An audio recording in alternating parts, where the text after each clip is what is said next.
حضرت ابراہیم علیہ السلام جن کو اللہ تعالیٰ نے قرآن میں سارے مومنوں کا امام قرار دیا ہے، سارے موحدین کا امام قرار دیا ہے، ابراہیم علیہ السلام اپنی پوری مشرک قوم سے لوہا لیتے ہیں جوانی کے دور میں، اپنی قوم کے سامنے برملا اعلان کرتے ہیں، تاللہ لاکیدن اصنامکم بعد ان تولوا مدبرین، اے میری قوم کے لوگوں، اے بتوں کی پوجا کرنے والوں، اے پتھر کی مورتیوں کی عبادت کرنے والوں، میں تمہارے ان جھوٹے معبودوں کی ایک دن ضرور درگت بناؤں گا۔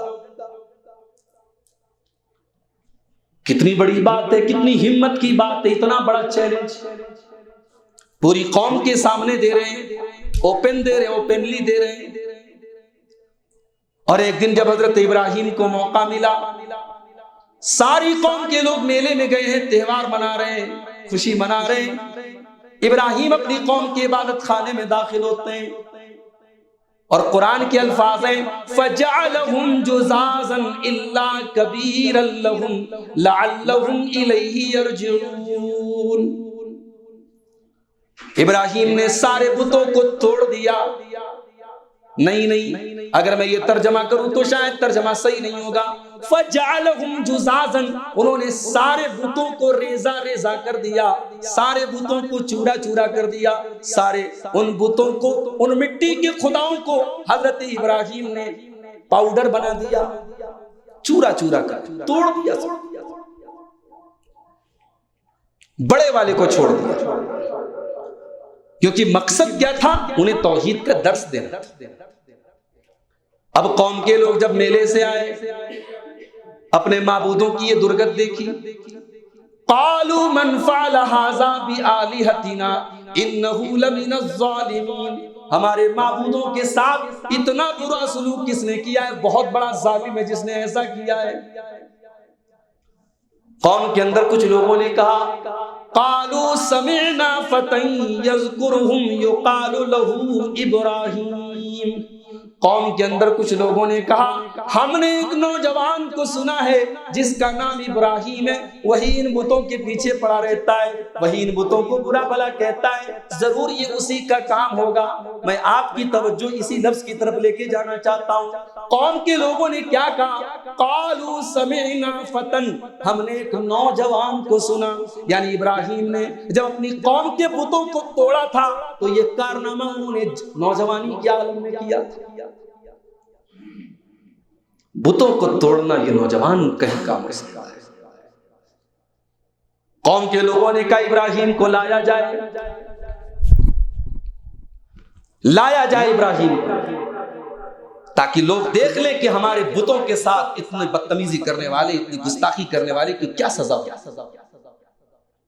ابراہیم کو لایا گیا، قالوا اانت فعلت هذا بآلهتنا یا ابراہیم، کہنے لگے اے ابراہیم کیا تم نے ہمارے معبودوں کے ساتھ یہ کام کیا ہے؟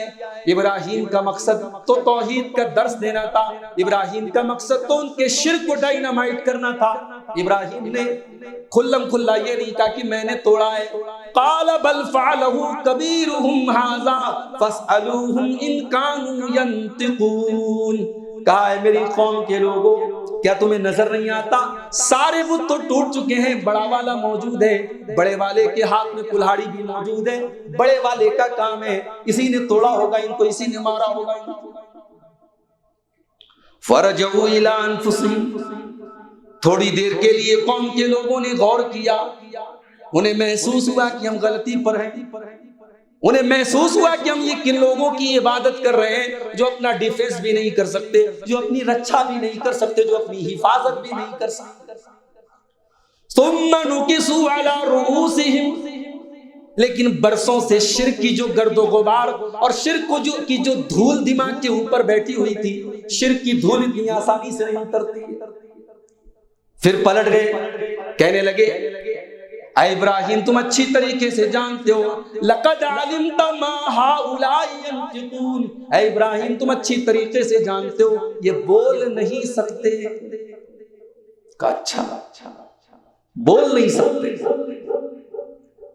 افتعبدون من دون اللہ ما لا ينفعکم شیئا ولا یضرکم، اے میری قوم کے لوگوں، نادان کتنے بڑے تم نادان ہو، تم ایسے لوگوں کی عبادت کرتے ہو جو تمہیں نفع اور نقصان پہنچانا تو بڑی دور کی بات ہے وہ بول بھی نہیں سکتے۔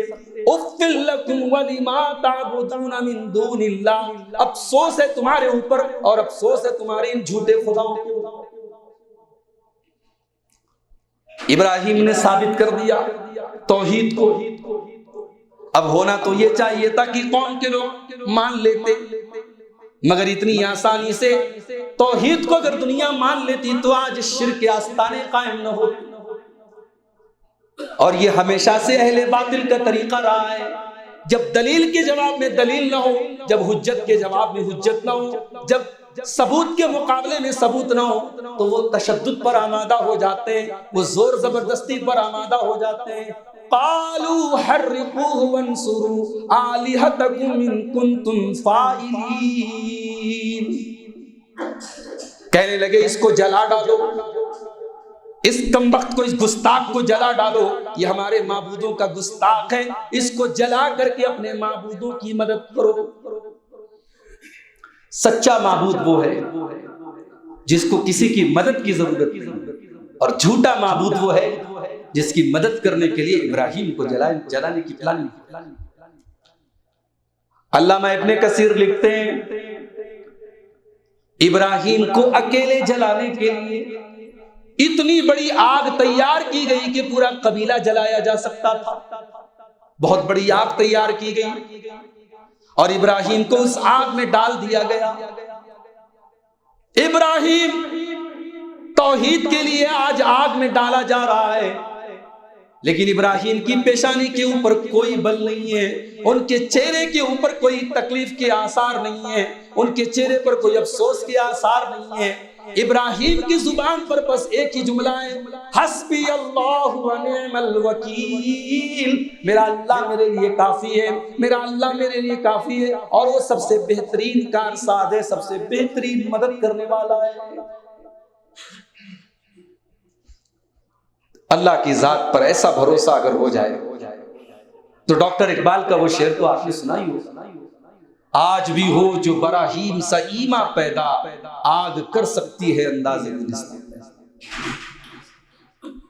اللہ نے ہواؤں کو نہیں بھیجا کہ آگ کو بجھا دو، اللہ نے بارش کو نہیں بھیجا کہ آگ کو ختم کر دو، اللہ نے ڈائریکٹ آگ سے کہا قلنا یا نار کونی بردا وسلاما علی ابراہیم، اے آگ آج تک تو سب کو جلایا کرتی تھی، آج تک تو سب کو جلایا کرتی تھی، مگر آج میرے خلیل کے بدن کے ایک رونگٹے کو بھی تجھے جلانا نہیں ہے۔